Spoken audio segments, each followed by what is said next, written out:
and today I want to share some progress on my project studying visual neuron responses during free natural viewing. Some of you have heard about this project in a flash presentation exactly 2 months ago, and today I'll just share more results and go into more detail. I'll be talking about neurons in the macaque IT cortex or inferior temporal cortex, and most of you probably already know IT is a high-level visual area in the object-selective ventral visual pathway. So I want to start by explaining why I think it's important to study natural vision. One reason is the intriguing phenomena of our visual perception. That is, we're constantly making eye movements. This isn't news to most of you, but just for the sake of being on the same page, please bear with me. When we look at a picture like this, our eyes will be scanning all over the picture, illustrated by this trace in the middle, and the X location over time on the right. From the right plot, you can appreciate that in each second, our eyes are stationary most of the time, but they stay at any particular place, only for a fraction of the second. In between these stationary periods, which I'll call fixations, there are rapid eye movements known as saccades, which move the eye from one location to another. This raises a problem. We perceive a stable visual world. The world does not look like it's moving, despite our eye movements. In fact, we cannot see our own eye movements in a mirror. Why does it matter? Well, if the world is actually moving with our eye movements, it would look like a video recorded on a shaky camera. Instead of something smooth like this video on the left, we'll see the world jittering like this video on the right. This is just an analogy, but if you need more convincing, you can try very carefully and gently, press on one eye through the eyelid, and you should see the world jittering with the finger press, which you wouldn't see if you're actually moving your eye. So how does the brain stitch together this stable representation from this unstable input? And where in the brain is this stitching happening? This question of visual stability has been asked since at least the 1600s, and by now there's a good understanding of why we don't see the world moving with our eye movements. But there is virtually no account of where in the brain is our stable visual perception represented, or indeed what stable information do we expect to find in the brain. Particularly for my project, there is precious little information about whether object-selective visual areas in the ventral stream contain any stable representation. There are, to be sure, a couple of very notable studies, which I will discuss shortly. But for now, the problem of visual stability is, I use it as an example why we should study natural vision, namely because we want to understand phenomena in our daily visual experience, phenomena such as invariance to eye movements, stable perception, and so on. And this leads me to the second reason. We must study natural vision in order to test our understanding of vision as derived from more controlled experiments. The standard task for studying object selectivity, at least, is the RSVP task, or rapid visual serial visual presentation. Apart from how unnatural the stimuli are, which are usually isolated, flashing random images, this task also contains no eye movements. The subject is required to hold fixation on a dot like this red dot, so the task will not reflect any effects of eye movements. And of course, all these unnatural aspects are totally intentional because they make the responses easier and cleaner to interpret. But at the same time, these unnatural manipulations mean that at some point, we must test generalization of understanding derived from these simplifying assumptions to the complex reality of natural viewing. I don't know if any of you think that studying RSVP is meaningful for its own sake, but if you are, I'd like to have that philosophical discussion offline. For now, I will assume we ultimately care about natural behavior. And so we must take any conclusions, theories, models, and so on, derived from controlled experiments and test them in natural vision. So I've just argued it's important to study natural vision, but in fact, it has been studied. And even so, riding the inferior temporal cortex that I'm going to talk about in 2 remarkable studies, which I'll briefly summarize and explain why I think there's still something left to do. In the first study from our own Jean DiCarlo and Jean Monceau, the results show that whether during fixation or during control viewing, or during free viewing, the same stimulus generate generates the same responses. This is shown by the red and black lines, which represents spike count histograms aligned to the stimulus or fixation onset, respectively. Not only is this response magnitude the same in the two conditions, the dynamics are also practically identical. The selectivity is also the same, here illustrated by the differential responses to two stimuli, best target and worst target. In the second study by Schimberger and Logothetis, they also showed that IT neurons had the same response magnitude and selectivity during free and controlled viewing, here shown by the difference across stimuli. So that's it, case closed. The two studies agree and my talk is done. Thank you. Well, yeah, of course I'm kidding, but seeing what's left to be done requires looking at these studies in a bit more detail. And I want to preface by saying that I'm not criticizing the studies. They're really technically admirable and fun to read. I encourage you to check them out. But I want to explain why I'm still studying the same problem, what potential new findings I'm looking for. In the case of the first study, they used these monochrome simple shapes, which were put into a linear array for free viewing. I know this is really hard to see because of how zoomed out this is compared to what the monkey would see, but you can just barely make out there are, I think, 11 simple shapes here in a linear array. Still, the stimuli are not very memorable or natural.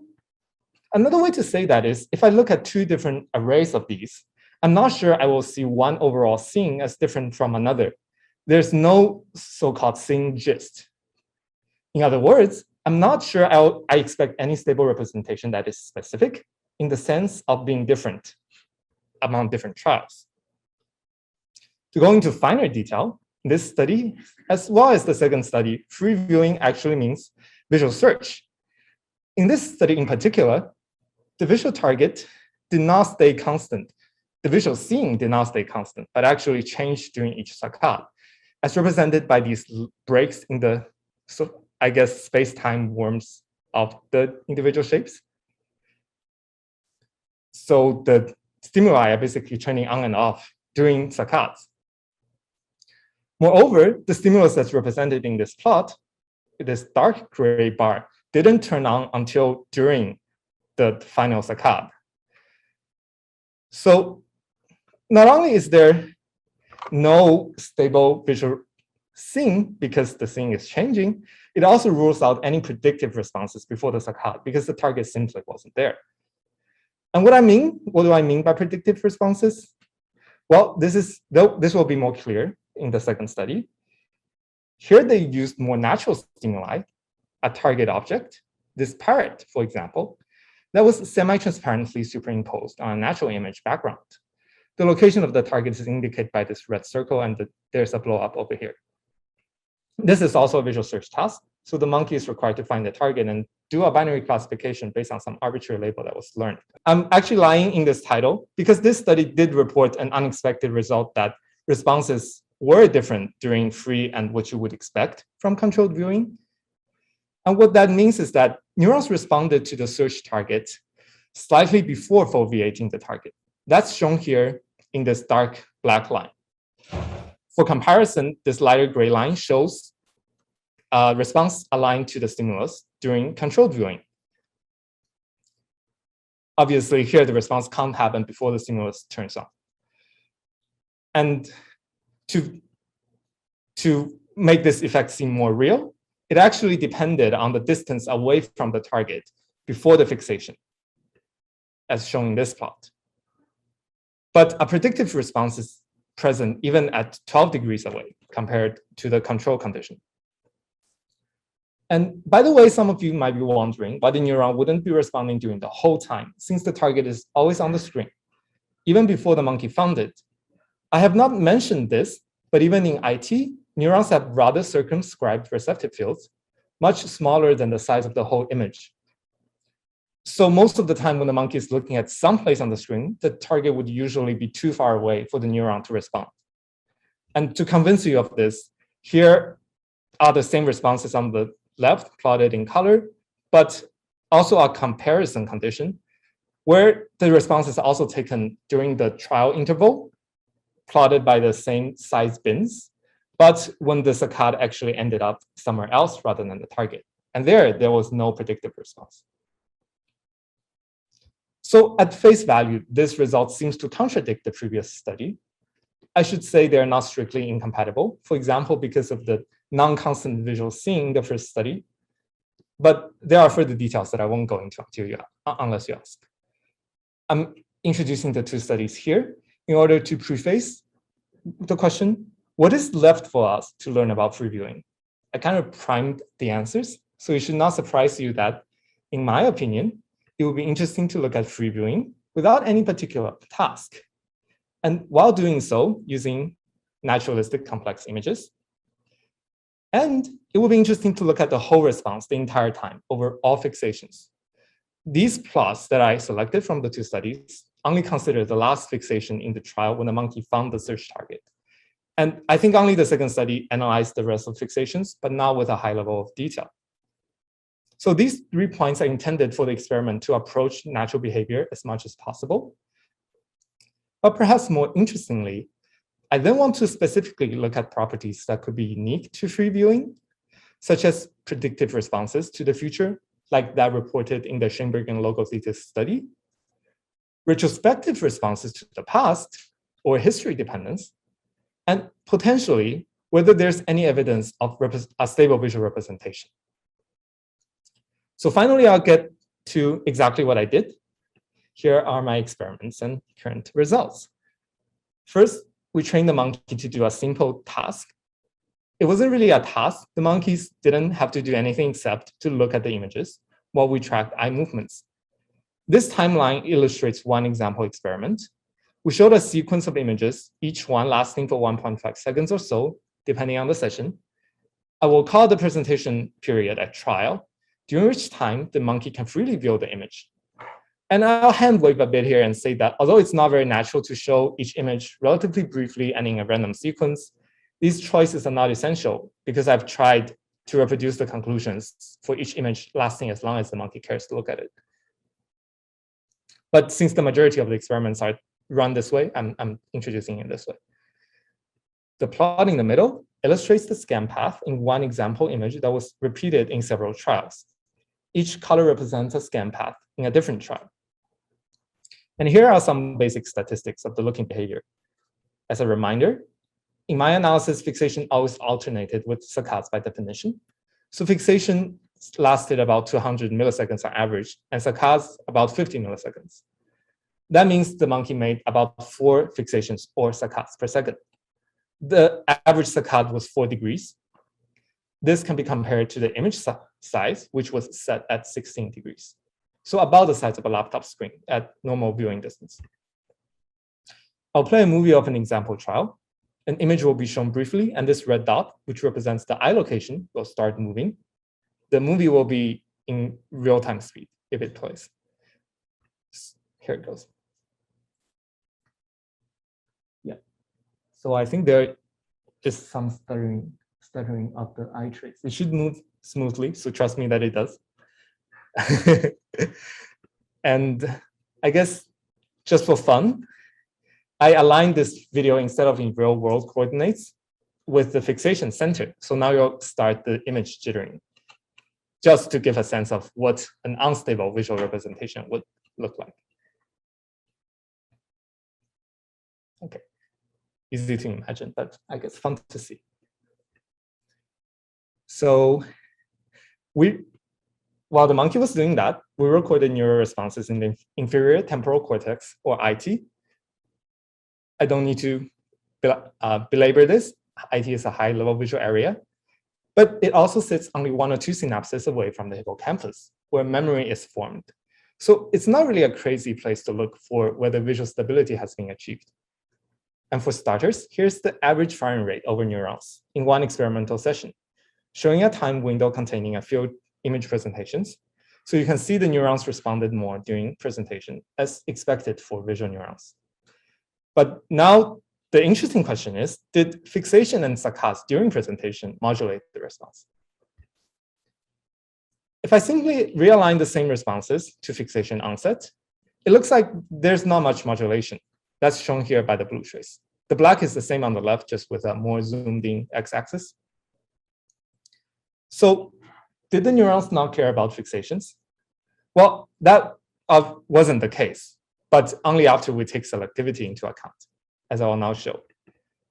And to really test specificity to individual fixations, I'll start with an easy to understand analysis using face neurons. Face neurons respond more highly to faces than to non-face images. And that's useful because it's really easy to draw regions of interest for faces. So here, that's what I did. And I labeled the fixations, color-coded here, red for face, white for non-face, depending on whether the fixation followed on a face.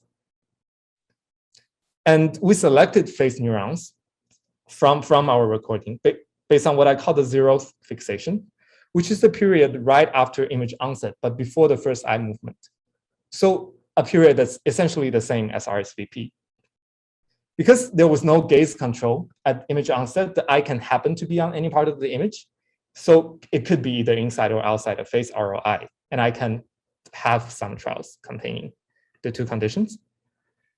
And this plot just confirms that we are looking at face-selective neurons. It's also worth emphasizing that this specificity implies a spatial specificity because the image containing a face will be present on the screen the whole time, but the response depended on whether or not the gaze was on the face. And I guess also relevant here is that all the neurons I'm showing today have foveal receptive fields. So I'm using like gaze and neural response receptive fields interchangeably. Now, well, the interesting question is, how did the same neurons respond after the eye starts moving? And here are the responses aligned to fixation onset, now grouped by two categories, either before or after each saccade. So the dashed lines, dashed blue and orange lines are the critical conditions. They represent when the viewed category was different across a saccade. So for example, in this dashed orange trace, the eye would have moved from a non-face part of the image to a face part of the image. And you can appreciate that the neural responses followed where the fixation was and matched this category of the fixation at that time, roughly.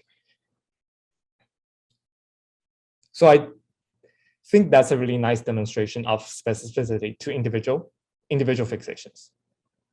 And just in case you're wondering why this doesn't show up in the previous plot, of course, that was because this blue trace is an average of all of these conditions, and then most of the selectivity modulated responses averaged out.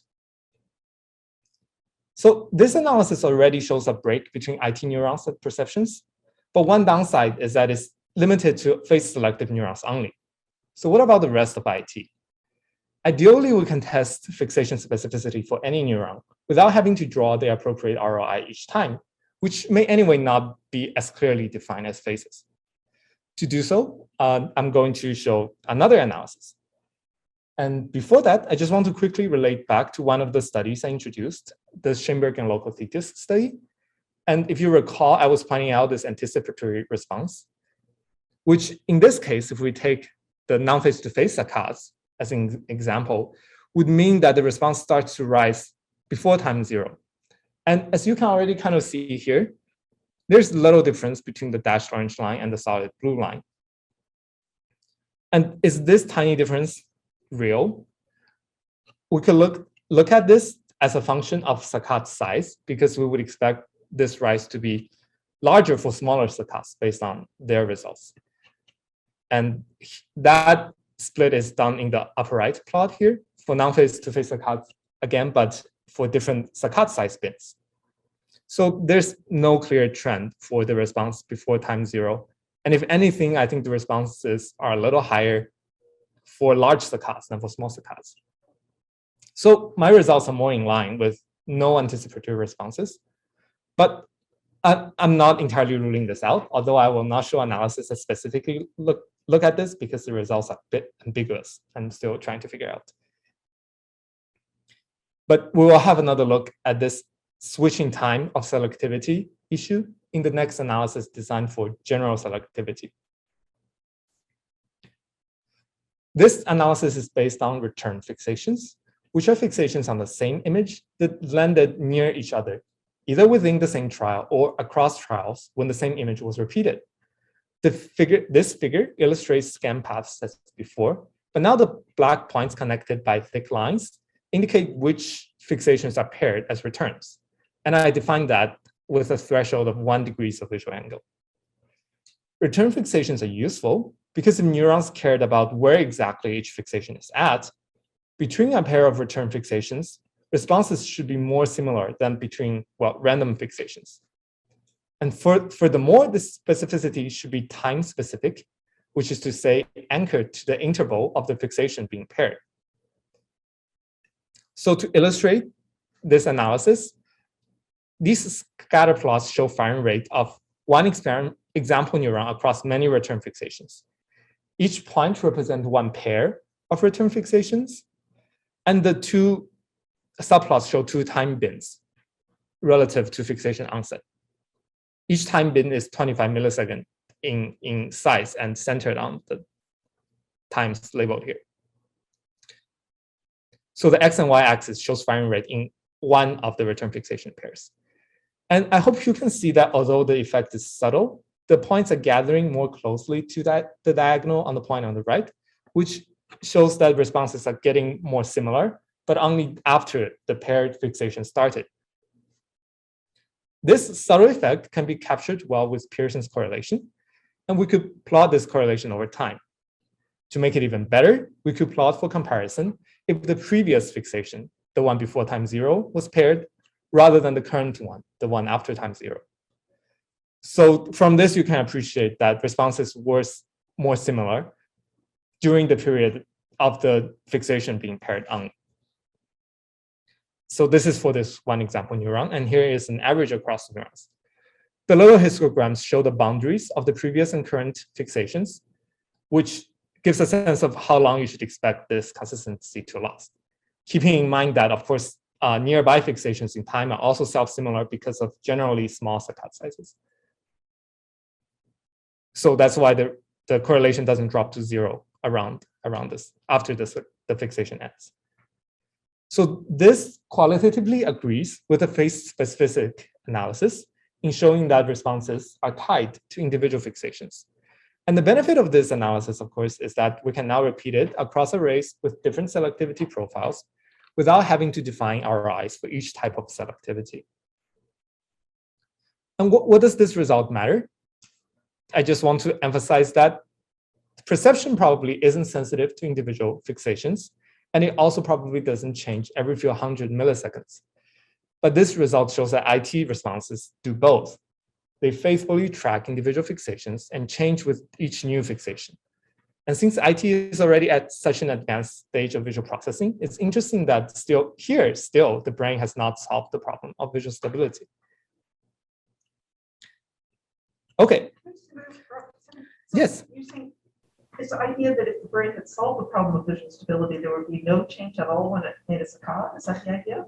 So that's a great question. A very strong version of a solution to visual stability, right? That is a great question. And I think I'm going to show analysis later specifically about visual stability. And I'd love to hear your predictions about what stable should look like compared to not stable. I don't necessarily think that there's no change because a stable presentation could still be updating after each saccade, right? But I guess to preface it a little, I expect that if you look at the image for longer, later in the time, like effect of each fixation should be smaller than if you first saw the image, like the first fixation. But I'll show a sketch of what I think it should look like. Okay, can I ask you one other thing? So this is very nice. It seems to me it shows two things, or it shows at least one thing. It shows that there's some dependence on fixation positions, such that fixating on the same position leads to a correlated response across in that scatter plot. But those correlations are kind of low. And I'm wondering whether the fact that they're so low is some kind of random noise, or if you think there really is an important difference in the response. I don't know how you tell. There's a lot of cases where there's no obvious source of that difference, like when they land on the same place at the very beginning of stimulus onset or something like that. So you can pull apart effects of the previous fixation. You see what I mean? Well, doesn't the green line kind of do that, where like the purple line would be the current fixation is paired and the previous isn't, and the green is the previous is paired, but the current isn't. So I guess the correlation is temporally specific and dependent on which fixation I paired. Yeah, but I guess I'm asking why are those correlations not? Why aren't they R values of one? Well, Oh, it's a biological system, there's noise. Okay, but what I'm wondering is there anything beyond just kind of noise of some random sort? Is there? I think it's actually meaningful. I mean, David Leopold has been claiming that you get different responses to the same image of retinal stimulation if it's in different parts of a movie, right? I don't know if that's published yet. He's been giving this talk for a few years now, right? And so I'm wondering whether you're seeing something of that. The fact that these correlations are relatively low could be taken to mean that there's some kind of indeterminacy. We don't know due to what. Maybe due to where the eyes came from before that fixation. And I'm wondering whether you think that those relatively low correlations are telling us that not only is there dependence on where you look, but that where you look doesn't determine everything about the neural response. Yes. Oh, I totally agree with that, because obviously the correlations aren't one. But is it something that we control and measure, or is it something internal that I don't know? And I'm emphasizing the part I can explain, but I totally agree with you. This is showing that 0.8 of the correlation is something else we don't know. And I guess, sorry, just to kind of convince you that this effect, at least the part that I can explain is real, is that I don't have the slide right now, and I can't draw. But if you look at these return fixations, the threshold was 1, right? But I can adjust the threshold to look at the correlation as a function of how closely the return fixations need to be. And the correlation drops when I increase the threshold and increases when I decrease the threshold down to 1/4 of a degree, which is the limit of our eye tracker. That says that, well, not only is the analysis like really sensitive to the location, but IT is really sensitive to the location, which is kind of surprising, like 1/4 degree specificity in IT. I think it's cool. But yeah, and I guess just another part of the response is... Another quick comment. I think it's also worth pointing out that even in an RSVP paradigm where we think we're doing exactly the same thing from trial to trial, correlations are never one. That's what I'm showing here, Gabriel. So what kind of correlations would you get for this? Gabriel, that's what I'm showing here. Like, there are too many things going on, but the left side, the dashed gray line, is single trial to trial self-consistency during RSVP. With controlled fixations. With controlled fixations. Okay, that's what I'm asking. Okay, yeah, so much higher, like 0.6. No, the solid line is trial average. So there, I don't remember how many, but maybe 10 trials or 20 trials split up 10 to 10, but also Spearman-Brown corrected. So it's kind of like 20. But if you look at single trial, it's much lower. And it's actually in line with what I saw. That was my question. Yeah. And yeah, I think this is actually in line with other labs' data too. They just never published the single trial consistency because it's not meaningful, because every analysis is done with averaged responses anyway. Yeah. Yeah. Okay, anyway, that was a lot of skips, but was there another question, Carlos? Actually, I was going to ask for that exactly, like using RSVP, what is the most relevant? Yeah, so that's going to be relevant in the next analysis I'll show too. And it's kind of, I'm running really short on time, so I'll just zoom by it, I think. Hey, Will, can you just clarify? Certainly the neurons are sensitive to the location and there's not stability in the sense of the neuron. That's clear in the data, but are you saying that they're actually not reproducible when all the retinal conditions are aligned? Or you just sort of implied that a minute ago, but then you showed something that... Well, so I guess in this analysis, the threshold was 1 degree, right? So then 1 degree is a lot of retinal mismatch. Right, so exactly. So the strength of the correlation, you can work that all out. In fact, I did that as a postdoc. And as far as we could tell, things were like almost identical once you align conditions. So are you saying when you return the eyes to the exact same position on the image, that you will get a different pattern of response out of IT than the previous response? Like, so two exact repeats in the context of free viewing at the exact same position. Now, I know you don't have that exactly, but you can infer that given experimental noise. Do you think there's a difference or not? Does that make sense? Do I think that if I exactly match the retinal stimulation, which I'm not doing here because I have a finite threshold, but if I exactly match the retinal stimulation, would correlation go to 1? Or is there something internal that's not controlled? And right now, I believe yes, but I think really I just don't know enough. I think like the rest of the brain could be doing a lot of things. But yeah, I think I need to look at the derivations you mentioned you did and maybe data to see whether that's true. Yeah, but I guess also like recording wise, we use multi-electrode array, so it's hardly ever like an exact single unit. And I think like in your own studies using multi-electrode arrays, you also use a cutoff for selective neurons that's less than correlation 1, right? And that's with trial average responses too. For example, I think in the science paper you use 0.6. That's in line with our trial average responses as well. So I guess, yeah, I just don't know what would happen with perfect recording. I guess I'm really going to zoom by the modeling results. They're exactly what you would predict, so not that necessary to draw on it. The point is to ask, is selectivity the same during free and controlled viewing? And can it be captured by the same kind of model, which state-of-the-art model would be a CNN-based linear mapping? So the way I did that is to use a pre-trained CNN and the trained linear mapping to predict neural responses.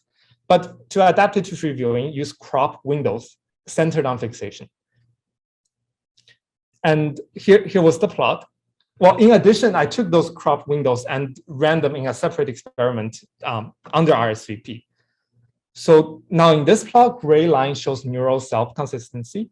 On the left, there are two conditions, the solid and the dash, to illustrate the differences when you use trial average versus single trial responses. The blue lines show model fit on RSVP data. And you see it captures like a good portion, although far from perfect, of the responses. Now I tested the generalization of this blue line, of the model represented by this blue line in free viewing data.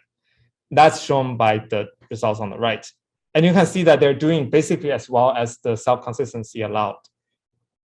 In the meantime, I also tried to fit a model directly on free viewing data that's represented by this orange line. And it's not doing even as well as the generalization model, which is kind of interesting, but also could be because like the data is just more variable and limited in free viewing. Okay. So to summarize, I think these analyses all show that IT neurons track individual fixations with about the same selectivity in free viewing and RSVP, limited by the resolution of that modeling analysis, of course. And they can be captured by the same model that's good for RSVP. But these analyses are designed specifically to look for fixation specificity.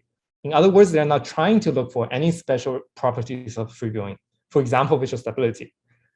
And it's possible that part of the neural responses could be fixation specific. And as Nancy pointed out, the other 0.8 of the correlation could contain some other information. So here I'm going to be really kind of speculative about, well, I'll show one analysis and discuss what I expect visual stability would look like in this analysis. And I'm not certain that my expectation is right, but I will also show data of how IT neurons actually behaved in this analysis. So I'll go back to my preferred metric of self-consistency. And let's look at one trial over time. Suppose it has, 1 to 2 seconds, a few fixations. So what would happen if we compare responses over time for 2 trials that show the same image? Well, for fixation invariant responses, I would expect the self-consistency to go up just because at the beginning of the trial, the eye could happen to be at different parts of the image. But at the end of the trial, if our intuition is any guide, we feel like we're seeing the same image, even though we started at different places. And so the self-consistency of such a representation should rise after we make a few fixations on the image. And contrast that to what I've been showing, the fixation-specific self-consistency. That would be pretty high at the beginning if I pair the same image and the same fixation location. And it might start to rise a little, but eventually it will be bounded by this blue line because at the end, the neuron cared less about updating information and more about the accumulation over time.